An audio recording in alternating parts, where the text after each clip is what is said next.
Maître, nous vous écoutons. Topinambour, ma reine, nous voulons du topinambour. Et nous voulons aussi des navets et du blé. Chers courtisans, mettez-vous à genoux et vos choix seront miens. Voici topinambour, navets et blé. Assemblée. Loin, très loin de notre contrée se trouve une reine particulière. Cette femme, quelque peu dominatrice, possède un pouvoir. On dit qu'elle réalise tous les désirs, qu'ils soient des fantasmes, des besoins ou bien des choix. Monsieur le Président, Madame, Monsieur les jurés, oui, nous sommes nos choix. Bon, déjà, parce que c'est Jean-Paul Sartre qui l'a dit, et personne ici, hormis ma contradictrice, n'a la prétention de le contredire. Et puis, un choix, qu'est-ce que c'est? C'est la faculté qu'ont les êtres humains de pouvoir choisir. Qu'il soit raisonné, blâmable ou encore absurde, peu importe. Le choix est inhérent à l'homme. À chaque étape de votre journée, à chaque palier de votre vie, vous faites des choix. Et alors, ces choix nous définissent-ils? Sommes-nous nos choix? Oui, bien sûr que oui. La seule manière d'exprimer sa volonté, la seule façon d'être, eh bien, c'est de faire des choix. Parce que c'est en choisissant que l'homme arrive à retranscrire ses pensées. Sans le choix, l'être humain n'est rien. En réalité, nous nous définissons par nos choix, car ce sont eux qui déterminent notre vie. Tout est rythmé par des choix. Ma reine, donnez-moi un exemple. Volontiers. Tenez, Monsieur le Président, Madame, Monsieur de la Cour, vous avez fait le choix de venir juger ce soir. Il me semble que cela fait de vous des juges. Donc, c'est votre choix qui vous définit actuellement. Vous qui nous écoutez, vous avez fait le choix de venir nous observer. Vous êtes donc des spectateurs. Mais allons encore plus loin. Comment appelle-t-on une personne qui s'élève face à un régime autoritaire? Un dissident. Léonide Pliouch, Jean Moulin et Lucie Aubrac ont fait le choix de résister et de s'opposer à une politique. Et c'est ce choix qui fait d'eux des résistants. Vos choix vous définissent. Personne ne peut le nier. Mais plus que nous définir, nos choix font de nous notre personnalité. Ils nous permettent d'exister aux yeux du monde et de la société. Dire que nous ne sommes pas nos choix revient à infantiliser l'homme, comme s'il n'était pas capable d'assumer les décisions qu'il prend. Oh, mais je comprends mieux. Ça doit sûrement être votre cas, chère contradictrice. Peut-être que tous vos mauvais choix vous effraient. Peut-être que vous avez besoin de vous définir autrement afin de ne pas être confronté à vos échecs. Voilà.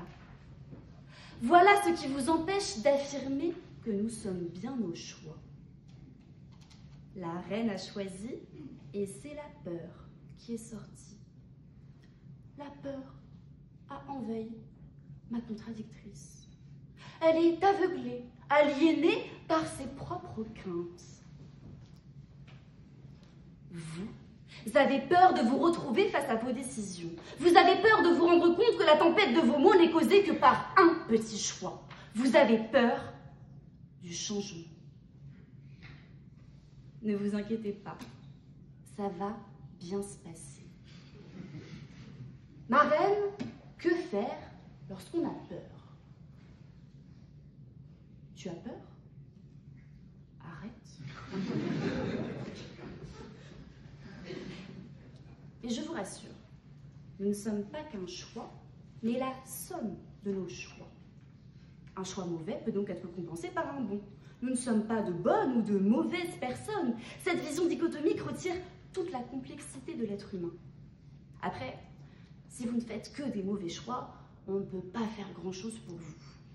Mais bon, un grand maître de la chanson a dit « Chacun fait ce qui lui plaît ». Alors, si vous êtes en adéquation avec vos choix, tout va bien. Ces belles cicatrices, oui, elles nous écorchent, elles nous font mal. Mais ne sont-elles pas si précieuses pour notre évolution? N'est-ce pas les erreurs qui font avancer? Si on les mettait de côté, notre vie serait tellement lisse. Nous serions des clones ayant reçu la même leçon de vie. Parce que ce sont ces choix qui font de nous qui nous sommes aujourd'hui. Une détonation, des cris, des corps sans vie. Nous sommes Charlie. Parce que c'est ça aussi, être ses choix. C'est prendre position lorsque l'inimaginable frappe sans attendre nos libertés tant choyées. C'est se réunir autour d'une cause, là où le jeu se transforme en nous, pour se battre enfin ensemble. C'est dire non à tous ceux qui veulent violer notre démocratie. Parce que nous avons fait le choix de nous unir dans ces moments de douleur. Nous sommes nos choix aussi pour partager nos souffrances et choisir l'humanité plutôt que l'individualité. Mais il y a toutefois quelque chose qui me turlupine. Messieurs, vous n'avez rien remarqué? Ça a dû vous frapper aux yeux quand vous avez lu le sujet. Non, personne n'a rien vu.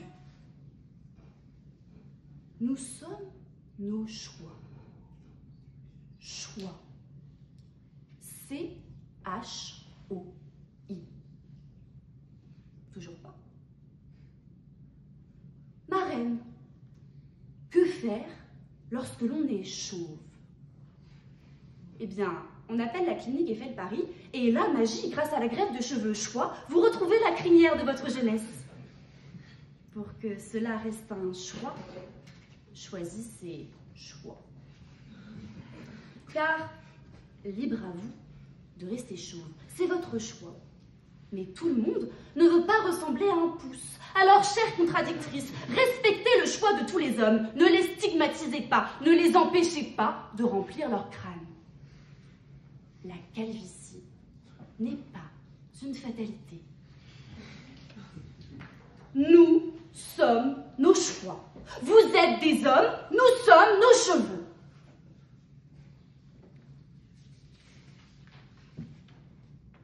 Mettons les cheveux de côté et retrouvons notre contrée lointaine. Le temps a coulé.